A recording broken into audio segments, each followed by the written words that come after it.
सुनैना को एक अनजान युवक ने आवाज दी। सुनैना ने पलट कर देखा तो अच्छी कद काठी वाला एक सुदर्शन युवक उसके पीछे खड़ा था। घबराते हुए स्वर में सुनैना उसी वक्त बोली। सुनैना के भीतर एक खलबली मची हुई थी कि इस अनजान युवक ने मुझे क्यों आवाज दी। उससे भी ज्यादा असमंजस के साथ थी कि यह युवक मेरा नाम कैसे जानता है। उस युवक ने सुनैना को एक तरफ होने का आग्रह किया और उस तरफ खड़ा हो गया। सुनैना भी उसके साथ साथ बैंक के कॉरिडोर के हिस्से में आ गई, जहां अमूमन कम चहल पहल होती है। मेरा नाम रंजीत है जो है, वह युवक थोड़ा हिचकिचाते हुए बोला। इसी बैंक में काम करता हूँ, इसलिए आपका नाम पता सब जानता हूँ। मैं आपसे कुछ कहना चाहता हूँ। क्या बात है? मैं आपसे दोस्ती करना चाहता हूँ। मैं लड़कों से दोस्ती नहीं करती और मैं तो आपको जानती भी नहीं हूँ। सुनैना ने विनम्रता से बोला, लेकिन मैं आपको तब से जानता हूँ जब से आपने इस बैंक में खाता खुलवाया है। इतना ही नहीं, मैं उस जगह भी जाता हूँ जहाँ आपकी कोचिंग क्लास है, बल्कि वहाँ से रोज आपके ऑटो के पीछे पीछे आपके घर तक आना जाना भी मेरी दिनचर्या में शामिल है। रंजीत के मुंह से यह सब सुनकर सुनैना आश्चर्यचकित हो गई और उस पर गुस्सा आता है, परंतु सुनैना सोचती है कि वह लंबे टाइम से पीछा करने के बाद भी उसका मुझे किसी तरह से कोई परेशान नहीं किया। बस यही बात सुनैना को भा गया। सुनैना को लगा कि नौजवान सामान्य लड़कों जैसा नहीं है। अभी तक की बातचीत में भी बहुत अच्छा भी और समझदार ही लगा है कि इसी निश्चल प्रेम को देखकर वह शांत रहती है और बड़े सरल भाव से उसे कहती है, आप ये सब क्यों कर रहे हो? सुनैना जी, मैं बिना लाग लपेट के बात सीधे सीधे आपसे कहता हूँ, मैं आपसे शादी करना चाहता हूँ। सुनैना उसे एक तक आश्चर्य से देखती रह जाती है। उसे समझ में नहीं आ रहा कि यह सब क्या हो रहा है। उसे कोई जवाब भी नहीं सोचा। हाँ, उसके कपालों पर अजीब सी लालिमा छा जाती है। नजरें झुक जाती हैं और हृदय की गति बढ़ जाती है। जैसे कुछ नहीं बोल पाती। उसके होंठ हो जैसे बर्फ की तरह जम गए। बिन कुछ कहे चुपचाप बैंक के गेट की तरफ आगे बढ़ती है। मौसम में हल्की ठंडक होने के बाद भी वह दुपट्टे से माथे पर पसीने की बूंदों को पोंछती हुई पैदल ही घर की तरफ चल देती है। चलते चलते उसे महिमा याद आती है। उसकी सहेली, जिसके साथ इस बैंक में पहली बार एमसी एंट्रेंस एग्जाम की तैयारी हेतु कोचिंग की फीस जमा करने के लिए पैसे निकालने आई थी। पैसे निकालने के बाद जब सुनैना चलने लगती है तो उसे ऐसा महसूस होता है जैसे उसे कोई देख रहा है, पर बहुत ध्यान नहीं देती। उसकी सहेली महिमा चुटकुले मारती हुई कहती हैं, सुनैना, लड़का थोड़ा सा और लंबा होता तो मेरे लायक था, लेकिन यह तेरे लिए बिल्कुल परफेक्ट है। सुनैना नजरें उठाकर भी नहीं देखती और मंद मंद मुस्कुराती हैं। सभी सहेलियां खिलखिलाकर हंसते हुए बातों को हवा में उड़ाकर चल देती हैं। क्या महिमा ने उस समय इसी में जगह जिक्र किया था? वह अपने सिर को हल्के से झटक दी है और उसकी बातों को भूल जाना चाहती और याद करती है उन दिनों को जब वह बीएसएससी फर्स्ट ईयर में थी।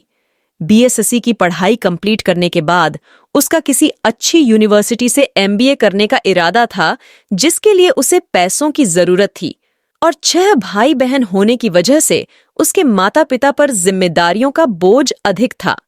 इसलिए बहुत आगे की पढ़ाई के लिए अपने माता पिता से पैसे नहीं लेना चाहती थी। पढ़ाई के साथ साथ वही ट्यूशन पढ़ाना शुरू कर दिया। ट्यूशन से मिले पैसों को हर महीने बैंक में जमा कर देती थी। बैंक उसके घर से नजदीक था। सुनैना बीएसएससी प्रथम श्रेणी में अच्छे नंबरों से पास होती है। कोचिंग में एडमिशन लेने के बाद हर महीने की तरह सुनैना इस महीने भी ट्यूशन से मिले पैसे जमा करने आई थी। तभी अचानक पीछे से मुलाकात होती है। उसकी याद आते ही सुनैना का दोबारा दिल जोर जोर से धड़कने लगता है।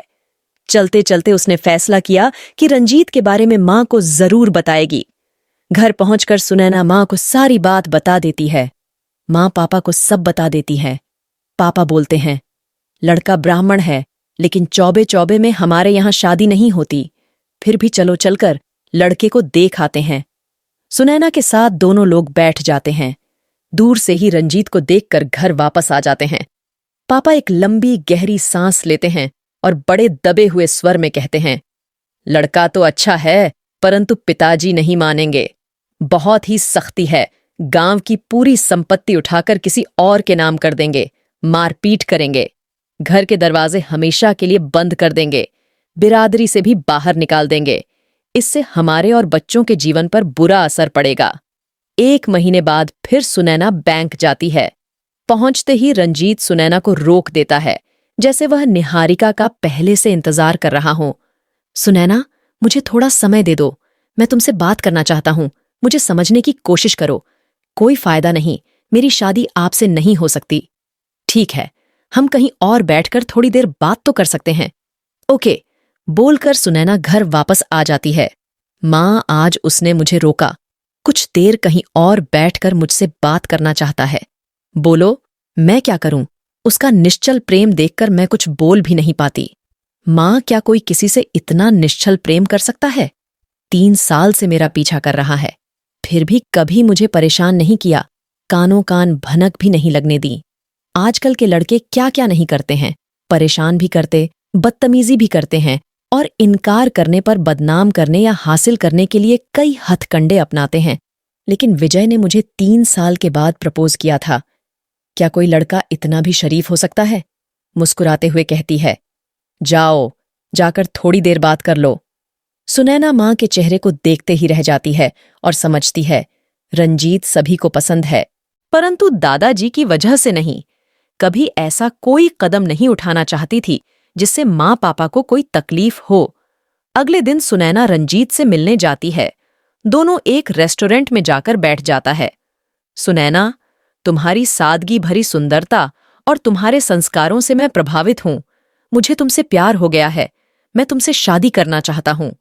सुनैना जानती है यह संभव नहीं है, फिर भी उसे रंजीत की बातें अच्छी लग रही थीं। आज उसको सुनने का मन कर रहा था, परंतु अपने आप को संभालते हुए सुनैना कहती है, आप ब्राह्मण हैं, फिर भी हमारी शादी नहीं हो सकती। हमारे यहां दुबे चौबे में शादी नहीं होती। मेरे दादाजी नहीं मानेंगे। मुझे एक बार अपने पापा से मिलवा दो। मैं तुमसे वादा करता हूं, यदि उन्होंने इनकार कर दिया तो मैं कभी तुम्हारी गली में कदम नहीं रखूंगा, कभी तुम्हें परेशान नहीं करूंगा, हमेशा चला जाऊंगा, कभी भी तुम्हारे सामने नहीं आऊंगा। सुनैना जानती थी कोई फायदा नहीं होगा। पापा कभी भी दादाजी के खिलाफ नहीं जाएंगे और जाना भी नहीं चाहिए। सुनैना भी ऐसा कोई काम नहीं करना चाहती थी जिससे आगे चलकर माँ पापा और उसके भाई बहन को कोई परेशानी हो। नहीं, रंजीत, हमारी शादी नहीं हो सकती। आप मुझे भूल जाएं, इसी में हम सबकी भलाई है। रंजीत का उदास चेहरा देखकर सुनैना भी उदास हो जाती है और दुखी मन से घर वापस आ जाती है। आज सारी रात सुनैना को नींद नहीं आती। शायद उसे भी रंजीत से प्यार हो गया था। पूरी रात करवटें बदलते बदलते सुबह हो गई। सूरजपुर की चादर ओढ़ चुका था। सुनैना उसे भूलने का प्रयत्न करते हुए रोज के कामों में लग गई।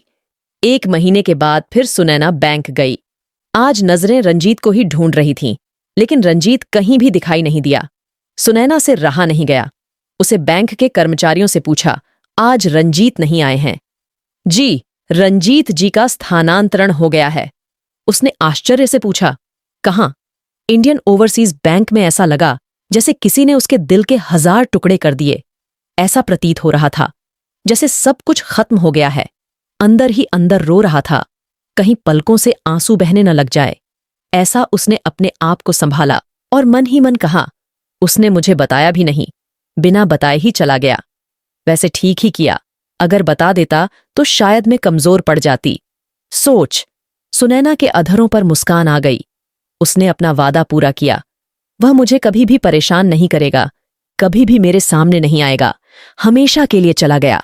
शायद इसी को सच्चा प्यार कहते हैं। आज सुनैना रंजीत को मिस कर रही थी।